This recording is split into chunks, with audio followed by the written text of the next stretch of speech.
It was 1959, and I was stationed at Lowry Air Force Base in Aurora, Colorado, just outside of Denver. I received a message from the first sergeant saying that I needed to make a phone call, so I went back and called collect in those days to the phone number there, and it turned out to be my pastor's wife. And she said, your pastor is in the hospital. He's been diagnosed with cancer. He's been in for several weeks now. He's in a coma. She said, I don't know if he would know you or not, but if he did, I know he would be glad to see you if you could get here. So I went through the process of applying for a leave, and finally it was granted. I got on a plane and had a bumpy ride all the way back to Jacksonville, Florida. And I went to the hospital, St. Luke's Hospital, there in Jacksonville, Florida. Walked in the room, his wife was there. And I put my arms around her and thanked her for calling me. And she said, you can talk to him if you want to, but he's been in a coma, hasn't talked to anyone in 2 days. I said, okay. So I went over and I stood by the bed. I put my hands on the rail, and as soon as I did, his eyes popped open. His powerful hand reached over and grabbed my hand, and he looked straight at me, and he said, trust in the Lord with all thine heart, and lean not unto thine own understanding. In all thy ways acknowledge him, and he shall direct thy paths.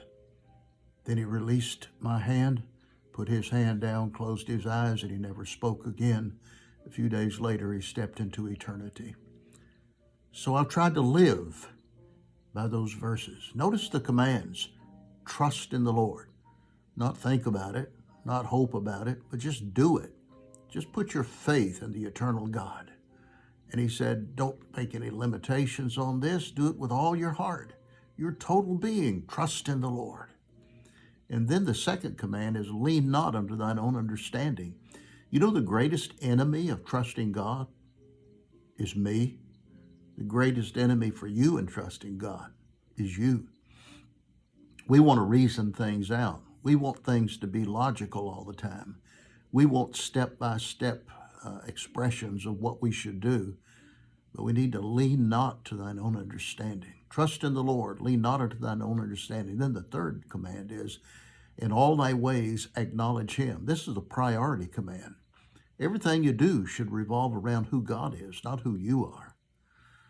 Everything I do should revolve around who God is, not who I am, not what I've accomplished. It's all him. If I can live my life with only him as the center of it, then everything else is going to fall in place.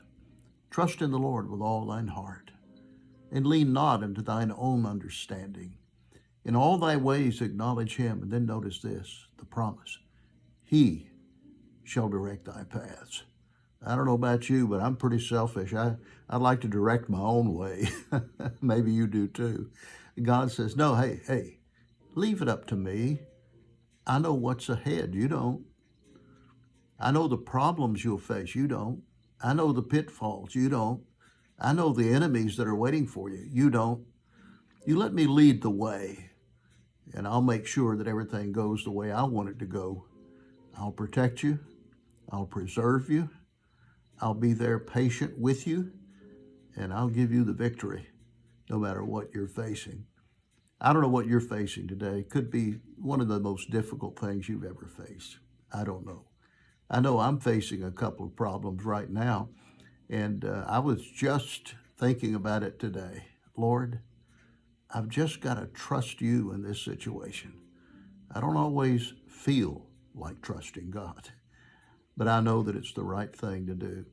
I'm Guy Goodell, pastor of Bible Baptist Church here in Hudson Falls, New York. We meet on the corner of West and Feeder Streets, and we'd be delighted for you to come and visit us on Sunday, 10 o'clock for Sunday school, 11 for the morning service, 6:30 for the evening, and then we also have a special time of prayer and Bible study on Wednesday night. I love you and thank you for listening to this message. I hope it'll touch your heart.